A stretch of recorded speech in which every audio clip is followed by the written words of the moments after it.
big misunderstanding here.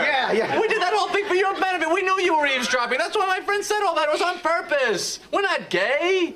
Not that there's anything wrong with that. No, of course not. I mean, it's fine if that's who you are. Absolutely. I mean, I have many gay friends. My father's gay. Look, we thought of that clip today when we heard of this from the president. We've got the town hall with Pete Buttigieg. Buttigieg. There you go. This weekend. Just one thing on him. Putting aside policy disagreements, don't you think it's just great to see the fact that you've got a guy there on the stage with his husband, and it's normal. It's not even. I think it's a big absolutely fine. I do. But isn't it a sign of great progress in the country that's just? Yeah, I think it's great. I think that's something that perhaps some people will have a problem with. I have no problem with it whatsoever. I think it's good. Trump getting ahead of Mayor Pete's town hall on Fox this weekend, where he'll surely face questions about his war of words with the vice president. And Buttigieg got some practice for that this morning with conservative radio host Hugh Hewitt. Do you really think Mike Pence is homophobic? Well, he advances homophobic policies. I don't know what's in his heart. He's always been polite to me in person. So, you know, if you're in public office and you advance homophobic policies, on some level, it doesn't matter whether you do that out of political calculation or whether you do it out of sincere belief. The problem is it's hurting other people. Joining our conversation, former Chief of Staff to Vice Presidents Joe Biden and Al Gore, Ron Klain, and with us on set, the Rev. Al Sharpton, host of Politics Nation here on MSNBC and president of the National Action Network.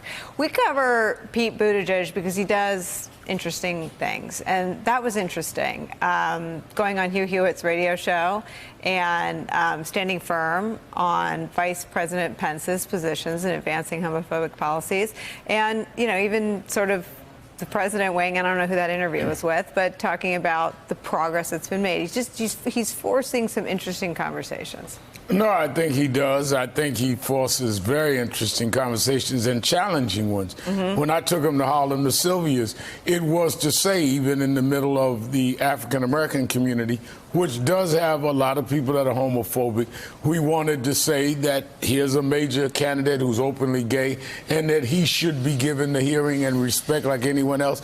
And people came out and rallied around that. I think that he's raising a very important issue in terms of opening that door to where Americans have to deal with openly gay candidates for the highest office in the land should not be in any way judged any different than anyone else.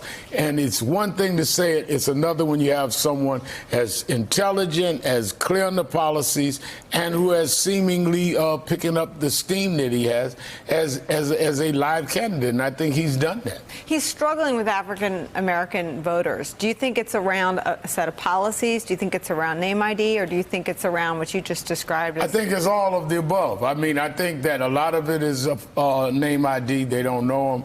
They don't have experiences with him. But I'd be lying if I didn't say there was some in parts of this country, in the black community, that are still homophobic, which is why I wanted to take the position I did. And I think everyone should. You have to remember when President Obama came out with same-sex marriage, there was a lot of pushback. Mm-hmm. In 2003, when I was getting ready to run and said I was for same-sex marriage, I had ministers that I grew up preaching who were saying, you can't come to my church for a while till this cools off. So let's not be in any way dishonest about this. We have in every community to have to deal with it, and deal with it we must. And I think Mayor Pete is helping us do that. You know what? I can't believe we haven't had this conversation yet, but you cannot win the Democratic nomination without support from African-American women, for sure, and without doing better among African-American men than your opponents. Is that insurmountable, that sort of built? No, because I think the more we come out with it, the more you make it clear that you can't have civil rights for anybody unless you have for everybody. And if you have bias for anybody, you justify the bias against you. And the thing I've said, even in churches, is guess what? To when you raise the question of black women voters, is every gay person has a mother. You're talking about your child, your niece, your nephew. So let's get over at playing games with this. This is life, whether you agree with it or not. And there are things in your life that are natural to you that people don't agree with. Ron Klain, I want your thoughts on all of this. Jump in.